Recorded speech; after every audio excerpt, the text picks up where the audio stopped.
係經過長達1個月以上，接近個半月嘅一個好強勁嘅升勢之後咧，咁而家咧標普500指數咧就啱啱企咗喺7500點樓上啦，就喺歷史新高嘅位置上面嘅。咁距離金轉嘅低位咧挨近講緊6300頭左右咧，其實已經累積升咗20%啦，接近。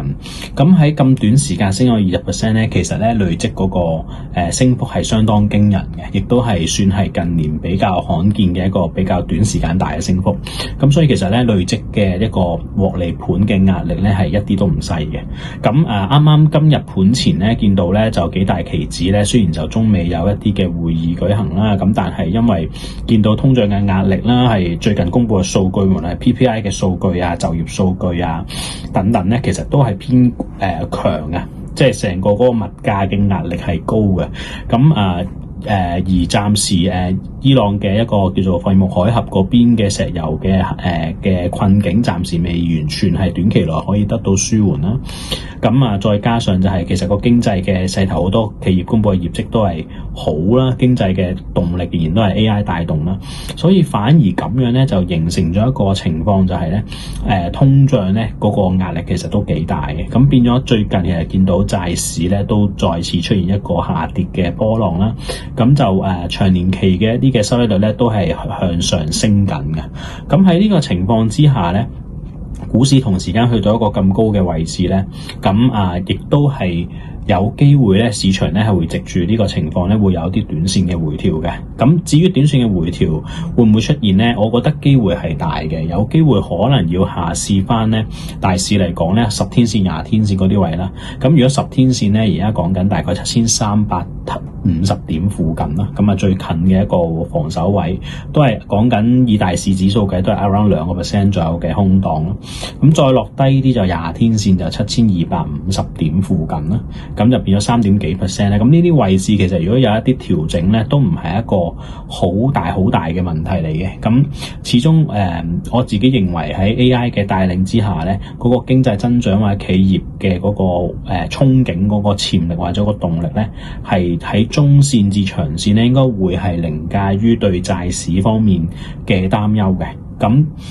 但係就個風險會不斷累積咯，會越嚟越高啦。同時間個股價如果係繼續向上升嘅話咧，個獲利嘅壓力都會越嚟越增大啦。咁所以喺呢啲市況嗰度咧，你可以想象好似類似一個壓力煲咁樣。雖然而家呢刻佢個壓力未必話去到最大，間唔中要釋放下啲壓力，譬如有一啲小嘅回調。但係當去到一啲比較極端，一路累積壓力去到越嚟越大、越嚟越勁嘅時候咧，咁就變咗嗰個風險亦都越嚟越大，有少少似音樂椅遊戲啦。咁所以要去繼續去入市去部署咧，就係要小心。咁但係又唔係話而家要清倉嘅，我暫時唔覺得股市有大跌嘅風險，係只不過要注意呢個一路累積嘅壓力，幾時會係喺某一啲嘅導火線爆發嘅時候，會令到呢個壓力去爆煲啦，去出現一個比較真係大嘅回調啦。咁回顧下之前提過嘅一啲嘅股票啦，咁基本上半導體幾體芯片等等其實都係好強嘅。咁之前推介過嘅唔少股票都繼續都唔錯啦。咁好嗰啲唔講啦，咁或者講下啲最近之前提過但係有啲回調嘅股票啦。咁譬如軍工類嘅股份當中，之前曾經提過一隻無人機嘅股票啦，就係 AVAV 啦。咁其實就稍為跌咗落嚟嘅，咁但係其實呢個係成個板塊嘅一個下跌嚟嘅。見到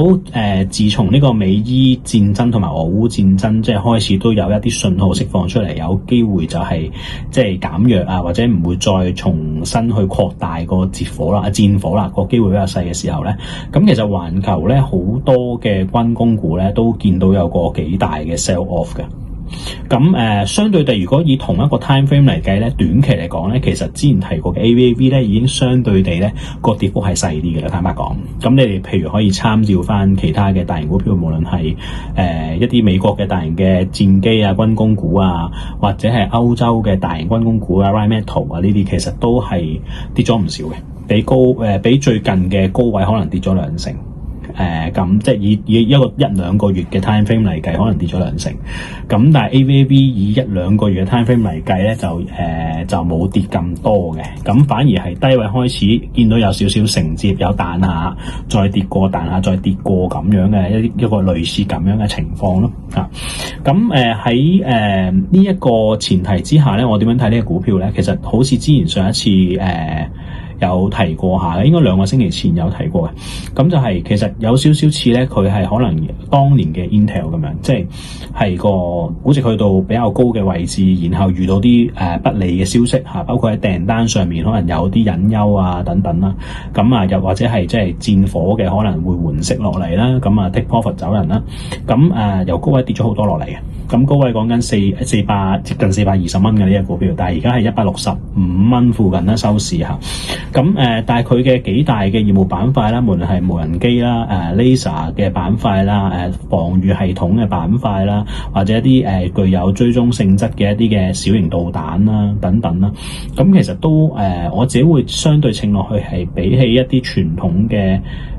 軍火嚟講咧，其實個發展嘅空間都比較大嘅嚇。咁譬如我舉個比較極端嘅例子嚇，好多戰機都係仍然都係人去操控嘅，咁亦都有好多戰機入邊嘅設備啊，成個系統 UI 啊，都係建基於人嘅操縱啦、點樣操控啦、人嘅安全啦等等啦去建立嘅。咁但係將來嘅世界咧，如果有 laser 再加上有無人機嘅話咧，相信長遠嚟講啲戰機咧嗰個重要性係會降低嘅。更加唔好講一啲地上嘅可能係坦克啊，或者比較一般嘅導彈啊、炮彈啊、槍火啊咁樣啦。咁係會慢慢轉去呢啲更加小型啦、無人啦、成本效益比較好啦，譬如 laser 咁樣啦，個殺傷力都係強，同埋反應好快速啦，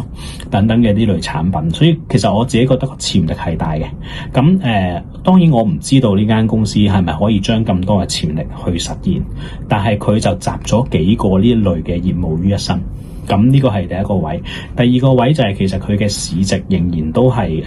我覺得幾落後嘅。咁就而家講緊都係挨近80億美金嘅市值啦。咁如果成個趨勢係有機會呢一啲嘅技術或者業務係會取代啲傳統嘅軍備軍火嘅話咧，咁對比翻啲傳統軍備軍火商咧，好多都過千億市值嘅美金計。咁所以其實個市值換落去嘅空間啦，或者成個 sector 嘅 rotation 引致嘅嗰個洗牌咧，其實會有機會啦，唔敢講啦，就係會令到呢間公司個市值會有唔錯嘅上升嘅潛力嘅。咁但係能唔能夠實現呢件事咧，就市場可能都會擔心有啲最近 senior management 嘅轉換啦，呢間公司啦，會唔會係可以新嘅領導層啊，或者一啲新嘅業務方向啊，係可以真係落實執行到達到呢個行啱呢個 trend 咧？咁呢個係一個比較大嘅挑戰嚟嘅。咁所以對呢一類股票咧，要有多少少耐性啦。咁同埋佢始終個蟹貨之前都比較多，所以佢會有一啲上上落落嘅喺個底部嘅時候，唔會一下子見底 V 型上翻去嘅，除非突然之間有啲好爆炸性利好嘅消息。咁要俾啲耐性。咁但係我自己係幾睇好呢隻股票嘅，如果佢行啱方向嘅話嚇。咁今日可能個新嘅股票就暫時冇特別嘅一啲新嘅 recommendation 啦，因為個市累積咗咁多升幅咧，我自己會保守啲嚇。咁有貨咧，其實我都建議好似上次咁講咧，貨持得多嘅或者都近乎滿倉嘅，其實真係應該要減下磅嘅，分批嚇。咁等大市有回落嚟，掂到啲可能10天線、20天線，或者啲個股去到啲之前一啲關鍵底部支持位啊，落翻嚟，或者一啲上升軌嘅底部等等啦。咁佢個別去判斷啦，咁可以係好嘅股票係可以考慮去係先出貨，後尾再買翻入翻去做翻一啲嘅短線嘅部署咁樣咯。咁暫時就今日嘅分享去到呢度，上面提到嘅股票我都冇持有嘅，多謝各位。